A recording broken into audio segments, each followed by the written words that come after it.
Welcome back to another episode of TA Outdoors.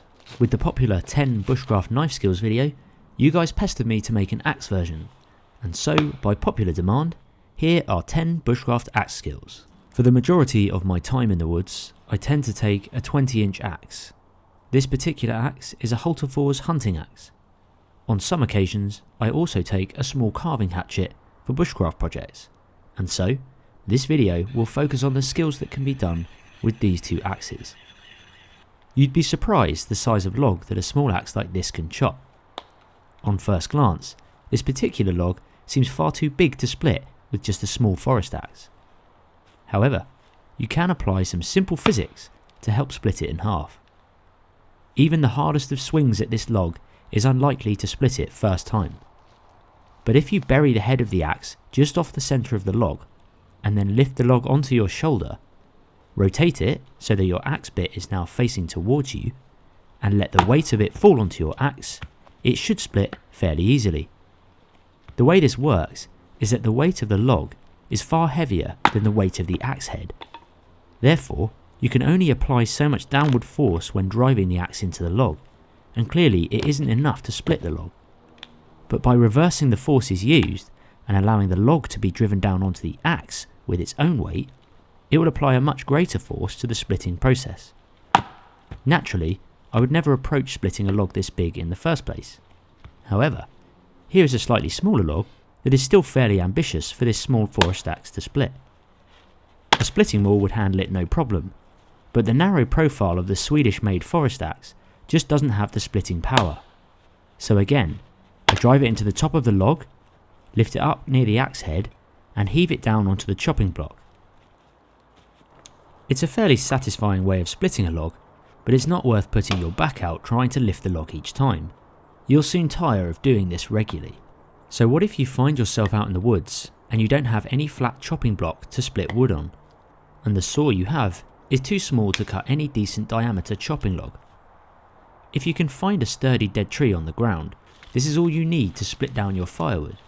Place the wood against the trunk of the tree, making sure that the top of the log is resting firm against the trunk. Keep your legs apart and bend your knees. Then simply swing down against the top part of the log, making sure you are driving the axe head towards the tree trunk. That way, if the axe misses, it buries into the tree trunk itself and not into the ground, or more importantly, not into your leg. Once you have split the round of the log, it is much easier to split it down further, as you have a flat surface to keep the log sturdy when resting against the trunk. I find this method a fast way of splitting logs, but it's always important to keep legs bent and drive the axe head towards the ground or tree trunk. The larger the log you are splitting it against, the safer it is. If the trunk on the ground has any form of springiness to it, don't use it and find something that is solid and doesn't move. Axe injuries often occur when the motion is repetitive and you are tired. It's easy to lose focus in that split second and cause something to go wrong. Often, this is when doing a simple task such as cutting kindling. Trying to split down logs into kindling by just holding your hand there and quickly moving it out of the way is something probably most of us have done or still do. But by just grabbing a loose piece of kindling and holding this against the upright instead, it will increase the distance of the axe head from your hand and greatly reduce the chance of injury. If you swing and miss, your hands are nowhere near the axe head. The best method I find for splitting down wood to kindling size is to hold the log parallel against the axe handle. Make sure that the cutting edge of the axe is directly over the middle of the log and the other end of the log is against the axe handle. I then wrap my fingers around the edge of the log to keep it firmly against this handle. Then it's just a case of bringing the axe and log down at the same time against the chopping block or solid log, and it should split straight along the middle. Once it has been split once, it's much easier to split into thinner pieces, as there will generally be a flat section for the log to sit against the chopping block. This method is a fast and efficient way of splitting wood down for kindling, and one that I use a lot when out in the woods. If you don't have your knife on you and all you have for a cutting tool is your axe, you can still accomplish the same tasks your knife can do. For example, to cut cordage, rest your axe between your legs with the cutting edge facing up, and then run your cordage along the edge to cut it. But be aware the cutting edge is facing you, so keep your fingers well clear of it.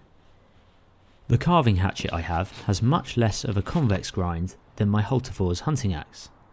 It has been designed to take chunks of material off small pieces of wood to make items such as bowls, cookers and spoons.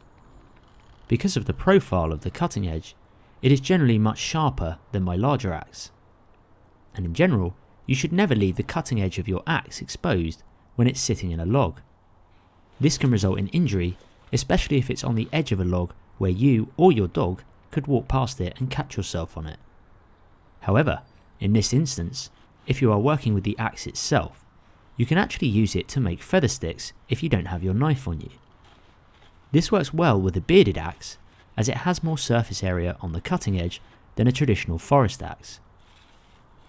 With the cutting edge exposed, I keep one hand on the handle of the axe to keep it steady, and with the other hand I run the stick along the cutting edge to create fine curls.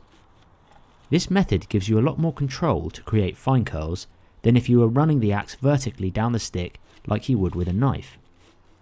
The same method can be done with a small forest axe or hunting axe. It's just that there is less surface area to work with. With the grind being slightly different to the carving axe, it produces much smaller curls, but these are still fine enough to take a spark from a fire still. Pounding in stakes with an axe or hatchet is something you have seen me do a lot on my channel over the years. People have very mixed opinions on this. Some say that it can deform the eye of the axe over time. Personally, if the pole of the axe is solid enough, then it should be able to handle it. Many axes nowadays have a larger hardened pole purely for this reason. Another question that I do get asked is how dangerous it can be with the cutting edge of the axe facing me. If it comes off, it could cause damage. If you watch my videos, you'll see that I tend to lean my head to one side when pounding stakes into the ground. Many people pound stakes in with the leather sheath still on the axe. I can tell you that from personal experience, I have had 3 leather axe sheaths destroyed from doing this. What happens is the force of the axe head hitting the stake sends shockwaves through the top of the leather sheath, and eventually the cutting edge of the axe will pierce through the stitching or rivets, and eventually the sheath will fail. Another method you could do is to turn the axe on its side so that the cutting edge is facing away from you. Often you will need an axe with more of a square cheek to it for this method to work well, but it can still be done. Often when making stakes, I will make a number of stepped slice cuts before making the main slice cut to remove the material. The stepped cuts allow you to take off much more material than simply slamming the axe down in one hard stroke. It also allows you to take a longer section of wood away. This not only works well when making points to a stick, but also when trying to cut a straight line when carving things like handles for spoons and spatulas. Axes can not only be used to fell trees, but also split large diameter logs in half. In this example, we're splitting a large cedar log with 2 axes and a number of wood wedges. The wood wedges not only help to prevent your axe getting stuck into the log, but they also encourage the log to split fairly evenly along the length.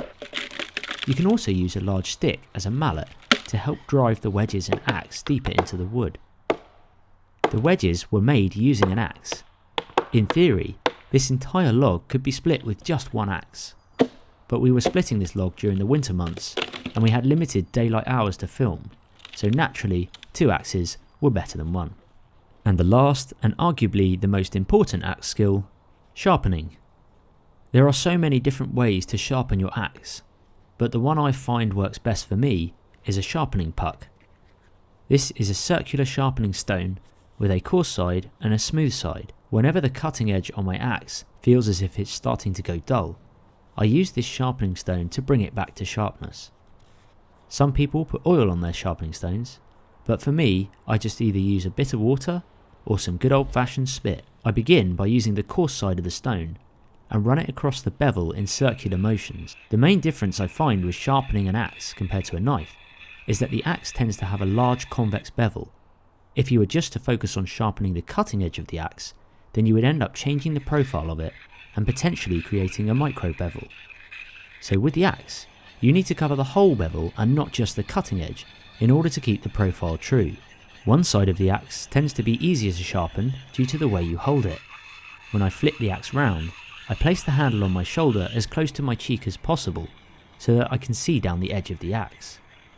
After using the coarse side, I flip the stone over to use the smooth side, and this is where the axe can be made much sharper. After a while, you will start to see a burr of small pieces of metal gathering on the cutting edge. This shows that you are removing material. Once both sides are done evenly and the edge is sharp, I finish it off by stropping the axe across a piece of leather to remove the burr and hone the edge.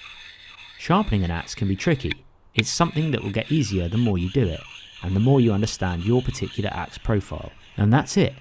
10 skills that you can do with a bushcraft axe or hatchet when out in the woods. Big thanks to everyone who watched this episode, and be sure to check out Bushcraft and Survival Skills playlist in the video description to watch more videos like this. Cheers for watching folks, and I'll see you in the next one.